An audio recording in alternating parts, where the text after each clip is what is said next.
চুরিটা তুইই করেছস? না ইমাম সাহেব, আমি চুরি করিনি। যেই সময় চুরি হয়েছিল এই সময় আমি নানির ঘরে ছিলাম। আর বিশ্বাস না হলে আমার বাবাকে জিজ্ঞান। চুপ, তোর কোনো কথাই শোনা যাবে না। আর তোর শাস্তি হলো, এখানে যত লোক আছে সব লোক তোকে পাথর দিবে, আর যেই লোক পাথর দিবে না তাকে 5টা পাথর দেওয়া হবে। মারো সবাই ওকে, মারো সব।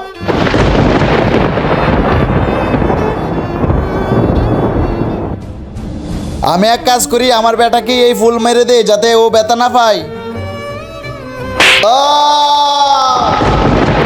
তামিম বেটা, ওই লোকগুলা তোকে এত জোরে জোরে পাথর মারলো, তুই ব্যথা পেলি না, আর আমার সামান্য ফুলের আঘাতে এত ব্যথা পেলি কেন? বন্ধুরা, ইসলামিক ভিডিও তো দেখতে সকলেই পছন্দ করে, কিন্তু কয়জনই বা আছে ইসলামিক ভিডিওতে লাইক সাবস্ক্রাইব করে? আর আজকে আমি এটাই দেখবো, এই ইসলামিক ভিডিওতে কয়জনে লাইক সাবস্ক্রাইব করে।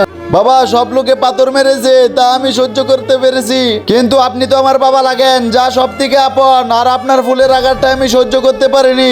আমার কাছে কেমন জানি সবার পাথরের আঘাত হালকা লেগেছে, কিন্তু আপনার সামান্য ফুলের আঘাত অনেক বেশি লেগেছে।